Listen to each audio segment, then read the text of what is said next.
I want AI to do my dishes and my, all these like routine, mundane tasks that I hate, so I could do my art and my music. I don't want AI to do my art, my music. But this is kind of AI is giving advisors the ability to do their art, right, with their clients. Right. And so I love that. That's like, there we go. It happened. Happened for us in our industry.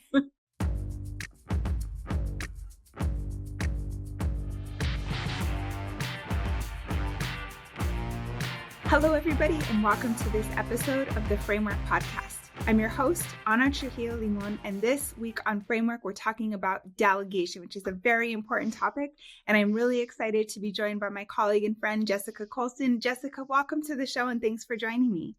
Thanks, Anna. Happy to be here. Yeah, delegation's super exciting. So excited to dive in.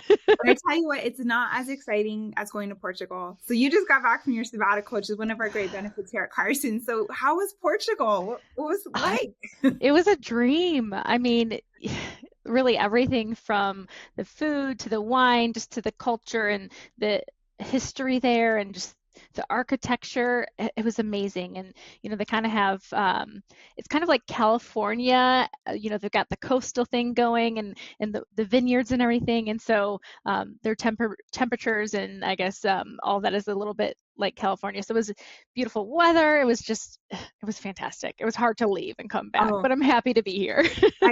I bet. I'm super jealous. I'm super happy for you at the same time. It's about 50-50. Yep. So I love it. So let's get down to, our listeners know who you are. You've been on the show before, but for those people who haven't had the pleasure of meeting you, give just a little bit of background on who you are and what you do.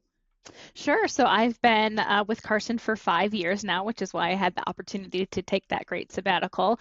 Prior to that, I was in the broker-dealer space, working in practice management and helping advisors run and grow their businesses. And so for the last 5 years, I've been here with the Carson family and been able to coach advisors all across the country, both, Carson advisors and also advisors in all other sorts of affiliations, whether it be a broker-dealer or RIA only. And so, I get the opportunity just to work with fantastic both business owners and some other leaders in the firm too. I have a tendency to work really well with like the directors of operations and COOs and whatnot. So it's great. I just get to help people do better and hopefully quicker and faster and easier than they would without us. For sure. And delegation is a big part of that. So I want to tell a little anecdote about delegation. So I think it was like less than a year ago, I have all these like miscellaneous writing tasks and was told like, start delegating some of these tasks to your colleague. He can help out and he's really good. And I'm like, but I love doing them so much that I felt like there's a meme out there and it's a little raccoon and he's holding some trash. And he's like, no, this is my trash. And so I felt like that was my tasks that were just like, no, these are my tasks. I love them and I want to do them. I had some sort of really weird emotional attachment to them, if you will. And I think I'm probably not alone in that. So let's talk about the prevalence of that emotional attachment to tasks and how that impacts advisors' ability to want to delegate. I love that story. And I'm like, now you have found that you can get some gourmet meals. You don't have to just be all absorbed with the trash, right? Exactly. You can elevate. Yeah. And so it's really common that we're kind of up against this emotional pull from people to say like, well, this is my value. Like, this is what they're paying me to do. This is my reputation. I can do this better. I certainly can do it faster. And, there's maybe some truth in some of that, but there's so much benefit to letting go and being able to grow both yourself and your team. And I think that's, it's really great as a coach to kind of help advisors through that and see the progress and then get those ahas later down the road. So yeah, there's so much there. It just takes a little bit of time, but once you actually let go, it's fantastic. I think you've written it into a blog post before, that let go to grow, right? Mm-hmm. I love that. So you wrote an amazing article in the Journal of Financial Planning where you talked about 3 branches of delegation, right? Being able to have a really good strategy in place to delegate tasks to your team, to gig workers or outsourced freelance workers, and then to AI. So let's dive a little bit into these 3 branches of delegation and why it's important to kind of incorporate all of them in this day and age. Yeah, it's important for all of them because I think, for the longest time, this industry felt like it was really under a pressure of like a fee consolidation. But Mhm. really, what we need to be focused on is adding value. And Mhm. so, in order to add value without adding a lot more people on your team, we have to work more efficiently. And there's a lot of ways which we can do that, right? So, there's so much technology. The whole fintech space is awesome. But really, truly, with your people and some of the talents that they have, is a huge component there, and you want to make sure that you're utilizing that because for most advisors, the investment in their people, the payroll expense is one of their largest expenses. So let's use that really effectively and efficiently. And then with AI, I think as much as some people might be pushing against it. It's really the opportunity to embrace it and see what it can do for us. And for those out there that might be a little bit worried about AI like taking over their job, no, what people are looking for right now are those folks that can use AI effectively, right? So like Mhm. you're an expert AI user, so not only is that a better tool for you, it's another thing that you can really highlight as one of the perks and one of the things that you can do for the group. And of course, gig workers, it's like there's so much opportunity there to do really great things and to we'll just call marketing, like create some really great materials if that's not a benefit of the group that you're with. And there's so many talented folks out there that can do something like pulling together a one sheet on your investment philosophy or whatever it may be, that you don't necessarily need to take on. Of course, the payroll of someone ongoing, special projects, things like that are great for the gig economy. Yeah, we at Carson Coaching, we utilize gig workers like that wonderful weekly market commentary that we have that goes out every Monday morning bright and early that we have an amazing freelance writer we've worked with for years who helps us put that together and you all love it. So, we're a big proponent of that also. So you said something really critical there, Jessica, having your people, investing in your people and being able to kind of have that full potential. And you wrote about a few benefits, right? That not only helps delegating to your team, not only helps them grow in their own roles and kind of learn new skills and but it also helps with the innovation and like they might approach something differently or be more efficient than you. Let's talk a little bit about those two elements. Yeah, so there's a lot of benefits there. Sometimes it may take a little bit of time on the front side to train them, but your team is hopefully filled of folks with a diversity of talents, a diversity of thinking, and that's really important that you are able to bring in other people to help make sure that you're not just doing things the same way because you've always done them that way. You have that diversity of thought and talent that you can maybe do things more effectively or think of things from a different perspective.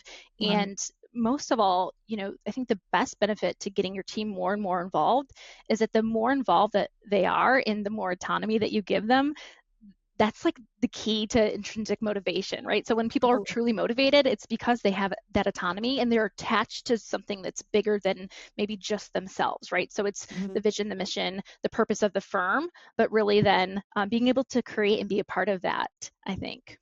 Yeah, for sure. And I think speaking as like an individual contributor, sometimes when my superiors are like, hey, Anna, come to this meeting and offer your perspective, or here, take some notes for me, or do this for me. And I feel like, oh, I'm part of this. Like, this is great. They value my perspective. It's not just about note taking. It's like they'll ask for my perspective on how we could do things differently. And I feel very valued when that happens. So I really appreciate that. So you're a Kolbe certified professional. You help, advisors kind of use that assessment in a way that helps them build really efficient and great teams. And you brought up in your article that using an assessment like Kolbe can help you identify what would be best to delegate to different team members. Let's talk a little bit. Tell me a little bit more about that.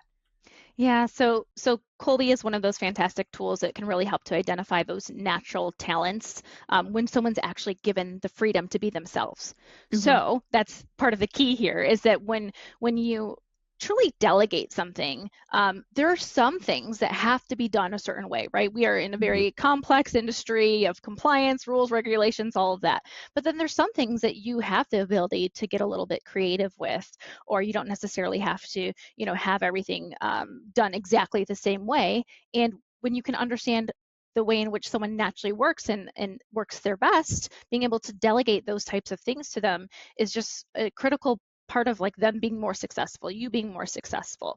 So understanding that along with that maybe someone who is very bright and great at one thing may not be the best person for another thing just because they're really good at this one thing. So I think it helps to just gain appreciation for people's talents, as well as making sure that we're utilizing them as effectively as we can.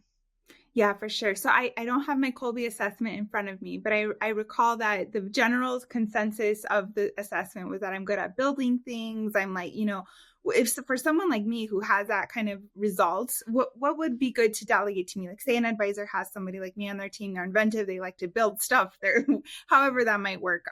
What would be a good course of action with somebody like that? Yeah, so we'll say that you have maybe you're leading in quick start, which is like the ability to maybe look at things and not necessarily have to be so worried about if it's going to work or not, but just be excited about the experience of doing something different, right? Mm-hmm. So the risk and uncertainty isn't necessarily holding you back, it's engaging you. And so for those folks, like creativity and having that space to be able to think and execute and do something really differently is a great perk. Now, when we're bogging down a lot of people with other things that don't necessarily feed into that, it doesn't mean that you can't do those things. You just probably aren't doing them maybe as effectively or as with maybe much joy as you would when you're in the space of being able to be creative and innovative and, doing that. And then, for someone like me that's high fact finder, high follow through, that's kind of where I initiate. I like the structure and a plan and information. So I need to do my research you know this from working with me, right? Like I'll send you notes about what I'm going to talk about, different things like that when we work together, because I need to kind of have that already figured out. Me being off of the cuff isn't necessarily a strong suit. Doesn't mean I can't do it. But I like to have that preparation and have that all prepared and kind of know the ins and outs. For sure. I side note, not fully related, but kind of related. Does this change among team members over time? Like I feel like in my earlier career, or like even just a few years ago, like I'm more of like that fact finder. Like I still like to do my research and like to be prepared for things. But however, like that builder part of the assessment kind of snuck in there in the last couple of years. Like I feel like if I had taken Kolbe 4 or 5 years ago, it would not have been the same result. Is that an accurate assessment, or does it kind of change sometimes when people have different experiences? Or tell me about that. Yeah. Well, I think part of it is what sometimes makes people feel that way is that maybe they weren't in a situation where they had the ability to do that, right? So part of it may be that you're in a situation now where you can actually utilize that. So to answer the question, typically they don't see massive changes like over years of people, how they operate. Now, whether or not people can actually utilize that, finding different areas and that they like and enjoy too, that's part of it. So Kolbe's not the whole entire pie, it's just a third. You have the cognitive of like education, things like that, knowledge, IQ, experience, and then you have the affective, like do you actually want to be doing what you're doing?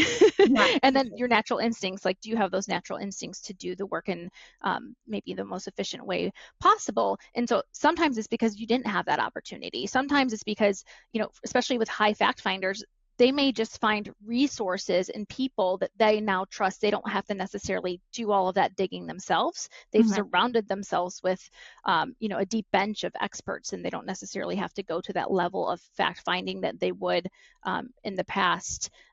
So it depends. Yeah. That's so interesting. Sorry to get off the course. I know we love it. And that wasn't on the list. That's okay. I have learned to be adaptive. Yes, we are. That is our adaptability quotient at Carson is sky high for all of us. All of our colleagues were really good at that type of stuff. So you said, a deep bench of experts. So speaking of a deep bench of experts, if people want to start delegating more to gig workers, what are some really like reputable places for them to do that? Some resources you've seen your members utilize really successfully. Let's talk a little bit about that. Yeah, so I think generally, there's two main ones that I typically will tell folks to go to: Upwork and is it Fiverr? I think. Yeah. Okay, yeah. Those are two that I think just have been around in the market for a while. So as far as gig, there's generally a good scope of talent there. You can search by specifics within industry. I know a lot of times if it's especially something around content development, where maybe you're having someone do writing for you or help in that sense. You might want someone that has that industry experience, or it may not. If you just want a creative to help pull together, maybe some pieces, some marketing pieces, you might not necessarily need them to have that depth of knowledge about the industry. Yeah, for sure. So we have like a combination here on Framework on all our podcasts, really that like combines that staff element, and then we have Podmouth as our partners who produce the episode and kind of get everything out there for us. So there's really like industry specific, like if you have a podcast and you're looking to outsource some of that stuff, like that's one option too. So just there are also those industry organizations when it comes to like marketing tasks and stuff like that too. And I know we had outlined a few in the article. I read that you had outlined a few in the article, like some folks like Perfectly Planned Content, I think Zoe Maker, so all of those different industry specific marketing outsourcing platforms that are really great. So that's a really, really great perspective. Yeah, I'm glad you brought that up. There are absolutely fantastic people that are like experts in our space that you should absolutely take a look at, especially when it comes to the marketing. There's just so much good talent out there. For sure. So let's shift a little bit to talking about AI. And I know we had talked about and I listened to the podcast of Facts versus Feelings. Of course, if you don't subscribe to them, please do. They are incredible. Sonia and Ryan, they have a really great time every week. And they're so fun to listen to. But they had on our Chief Strategy Officer, Danny Fava, a few months ago. And she talked about how like 78% of knowledge workers are using AI in tasks, and about half of them are smuggling it in because it's not approved yet. So we don't recommend that, that's for sure. Right. But she was talking about how it's being used a lot for like routine communication tasks. So let's dive into that. You wrote extensively about that in both articles that you have out in November. Let's talk a little bit about AI and communication, what it's being used for in terms of that stuff. Yeah, it's so funny. So earlier this morning, we're on our emerging advisor group call, and I think we used it maybe 2 or 3 times just on that call. So one time was to come up with unique and different questions to use in a networking environment, right? Other than maybe just your standard, like, what do you do? How long have you been doing it? And sports or whatever else might be kind of a little bit just, ordinary. We used it for that. And then we also used it for ideas around virtual client events because some folks, I think, although we're much past having to be virtual all the time, the great thing is that this industry has been so adaptive, and advisors are meeting with clients all over, maybe now more than they did 4 or 5 years ago. And so, events like that are something that's maybe not the norm for us, and what really works in that space. So just a little true case scenarios there. Otherwise, summarizing, repurposing, maybe articles and things you've already written, taking content that maybe you've written yourself, or you've had a great marketing partner help you break it down and put it into social posts, summarizing information that might be a little bit more industry tone for, summarizing that in a way that's maybe better directed, communicated to your clients, the end client, research, building frameworks and content calendar. There's just so many different ways. Emails, to folks that are maybe uncomfortable to write, just sometimes having somewhere to get started from is a lot easier from a blank than doing something from a blank screen. And so oftentimes I'll tell people is that it's not that ChatGPT or whatever, AI that you might be using is going to do it better than you. It just helps you to get started sometimes and gives you a framework and gives you something to go off of a little bit quicker. And you can save that beautiful energy, because our brains, honestly, they just try to look to how can we conserve energy. That's one of their main jobs, to do the things that are really important, right? Connecting with your clients and leading your team. So yeah. For sure. And we had talked about in our coach team meetings a lot about like the different uses that the members are using it for, and the meeting notes came up. So let's talk a little bit about that. Like, I know there's a big time saving element there to using some AI tools to help you with your meeting notes. Yes. And so this is when I'll definitely put the compliance flag up of like, make sure that you're connected with your compliance about policies and all of that. We're super excited at Carson to have onboarded a tool, Zocks, to be able to do that with some of our advisors that are RIA only. And so yeah, the ability to have something capture what was said in the meeting and create action items and put that into play. Again, you're going to want to make sure you review it and make sure that the tone and everything is authentic for you, but it does a fantastic job of that. And I think being able to alleviate the stress of after a meeting of like, what did I miss? Or did I get all those to-dos down? Or, a lot of advisors I work with will have a second chair in the meeting. And I love that. And that's great. But what if that second chair was actually more there of a listener and engager than just a note taker? Mm. How would the client feel when they had two people there to really connect with them versus just one, and then someone that has their head down the whole entire time? So I think there's a huge benefit and opportunity here. I'm super excited to see more and more advisors using this tool, because I think it's a great opportunity to make sure that we're capturing everything, we're executing and doing everything we said we were going to do, and turning all of that around in a much faster, easier time than you would if you were doing that yourself. For sure. And like for me, I use Otter primarily when I'm at conferences, because sometimes I just want to sit in the room and just enjoy the presentation and just learn versus just like furiously taking notes, right? So Otter will do that, like transcribe what the speaker is saying, give me some like key takeaways and some like, it's just wonderful. But it has a full transcript also too, so that making sure. But the cool thing about Zocks is it's specific to our industry and specific for advisors, so that's a really, really critical element. So let's shift and talk about, because okay, so it's specific, Zocks is specific to advisors, give some actionable takeaways, which leads to, advisors being more efficient, more on top of the to-dos. From how does this type of delegation help with that client experience and that, all of that stuff? The AI specifically, how does that help? Yeah, AI Yeah. specifically, and then we'll dive into the others, how that could help. Yeah, I mean, I think that it makes those tedious tasks just a lot easier, right? You can, it's really kind of like the levels of delegation. So things that you would have maybe typically delegated to a person, of those things, what can you delegate then to technology or AI in order to make their time most useful and effective? One example that I love is the ability for a team member to really help your clients in a very sensitive and stressful time. So let's say, sadly, Sally's spouse passed away and Sally doesn't have a lot of family members nearby. How powerful would it be if you were able to send one of your team members to go with Sally to the bank and do all, like kind of work around some of those things when there's in such a stressful time?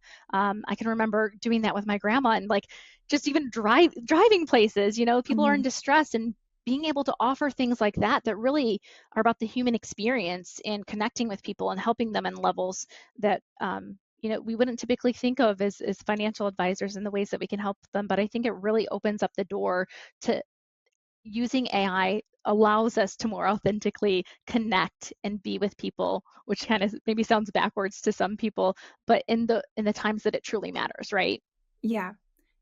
I read somewhere, I think it was like a meme. Like I can't remember where I read it. I should be more prepared for this, but like that I want AI to do my dishes and my, all these like routine, mundane tasks that I hate, so I could do my art and my music. I don't want AI to do my art, my music, but this is kind of AI is giving advisors the ability to do their art, right, with their clients. Right. And so I love that. That's like, there we go. It happened. Happened for us in our industry. Exactly. I mean, I have an advisor that I work with, and he is just killing it with content and putting it out there. He actually doesn't have any staff right now, and the amount of content, you would think he probably had 3 people just dedicated to that. But no, I mean, it's his use of AI that's really helping him to push that and to make it really easy for him to hit record and deliver some really great information. Yeah, I love it. So when firms or advisors are considering implementing a delegation strategy, where do you think what is your advice on where they should start? Like, they're like, you know what, I'm holding on to my trash. I need I need to give it away and let people turn it into art. Like, Right. what is like a stepwise process for them to kind of like evaluate stuff and then move forward to developing a strategy? Yeah, I think again, like I'm always going to be a really big pusher of getting your team involved. Mhm. And so first looking at and seeing what you should be doing, right? And so most of the time as a coach, you would kind of say you're as a leader, as the firm leader and probably, lead advisor, you'd want to be cultivating top client relationships. You want to be, having the strategy of the firm and the vision of firm. You want to be the one to really execute and be in that space, Mhm. and leading your team. So, outside of that, then there's a lot of other things that need to happen. And so one idea would be to have everyone kind of put together a list of the things that they're doing, and then also rate how much they enjoy them, right? And so from that, I've had folks really kind of look and be able to say, wow, we can take this chunk of work from this person and this person, and here's a whole entire new job, and be able to give people the ability to really do things that are more effective. Or here's the things from those lists that we can delegate to AI, or maybe a different technology. And so I think getting those people involved, because sometimes when you talk about delegating away from your team members, they might feel like, as you did, Anna, right, is like, oh no, this is my value, like what Mhm. this this is important. And so getting them involved, I think, is the best way forward for that. And then of course you can bring in things like the Kolbe and who might be best suited for things. But I think the good old list of duties is kind of the first step to that. Yeah, and we have a really great if you don't know where to start, we have a really great tool called 100 tasks to delegate, right? And so if you Yeah. follow us on LinkedIn, uh we have that tool. It'll be posting on Fridays, but we have our LinkedIn newsletter, the Carson Coaching Chronicle. It is in that newsletter, which is live now on our LinkedIn page. So go check it out, go download it, see if anything on that list might, be something you could delegate. So Yeah. so And that's one of the things that you created that I know probably once you had a little bit more that allowed you to do, and we love that, right? Like that to me, like Anna creating something like that for the team is so important, and like super excited, and probably, much more of a gourmet level than trash. for sure gourmet, and then you give folks who do really great work the ability to do those things better, right? Right. um so Jessica, as we start to wind down here a little bit, what are some reservations people might be having? Like, okay, they've heard this podcast, they've heard it over and over, you need to delegate. Like, if they're listening to this, they've come to the end and they're still like, yeah, it's not my vibe. Like, what do you have to say to those folks? If you do things the way you've always done them, not much is going to change, right? And so I really do urge you, though, as much as technology, AI, all of these things are changing the industry. If you don't keep up, if you don't think about how you can continue to add true value to your clients, it is very likely that you are going to be left behind. And so take this as an opportunity, and start small, right? I always tell advisors, I'm not going to make you give everything away in Right. 2 months, right? But if you could pick 2 things this month to work on, to give away, start there, and do Yep. it a little bit slowly and get comfortable with it, because there is a lot of feelings, emotions that come along with that, right? You have to trust someone. You have to make sure that they have the confidence themselves, and the only way that they're going to do that is if they get the chance to experiment. And so just really push yourself to at least give away 1 or 2 things right now that is on your plate, whether it's to AI, gig workers, or one of your team members, or some other piece of technology. I love that's an easy, good 2 things, just 2 things. That's it. Mm-hmm. And one of the things you wrote in the articles that you have out in November is delegating helps you focus on those high value Yep. things only you can do, right? Which Right. is like really critical to your firm's growth, right? So just tell me a little bit about that statement and sentiment, and what advisors should take away from that. Yeah. Yeah. I mean, when you think about the most valuable things of your time, it's likely not those things that other people can do for you, and sometimes even do better. So I think you owe it to yourself, whether it's because you want more time back, Yeah. or which is great. Like, I think it's all about defining, like, what's the benefit for you out of this? Maybe you have more time doing the things you like. I worked with one advisor. It's like, okay, if we can delegate XYZ off of your plate, then would you be comfortable taking every other Friday for her to go out and play golf? And because we know that when she goes and plays golf, she comes back with business, right? And so what is it? What would be in it for you? What's the motivator there? So I think it's important to understand what that is, to be able to get excited about it, right? So I think you kind of have to tie the carrot to whatever it is for yourself, and then just be open to let go and know that you're also letting your team grow when you're able to give them things. And if you have high performers on your team, which I hope you do, we get bored sometimes doing the same thing over and over. So, allow us to delegate some things and take some things off of your plate and challenge us to do things, a little bit differently. Yeah. I love how you brought up the carrot, bring for the carrot for yourself, right? Because we just talked to Aaron Wood and Brian Portnoy on the show a couple of weeks ago, and they talked about that when they're having clients make those behavioral changes, right, to reward themselves. So it ties right in nicely. Love it. So Jessica, this has been so much fun. It's always great to talk to you. Is there anything I didn't ask that you would like to include? Oh gosh, that's a tough one. I mean, no, I guess I'll just underline the part about really getting your team involved. Yeah. I think as a coach to advisors and firm leaders, a lot of times we hear that you want your team members to act like they're business owners. But you don't treat them that way.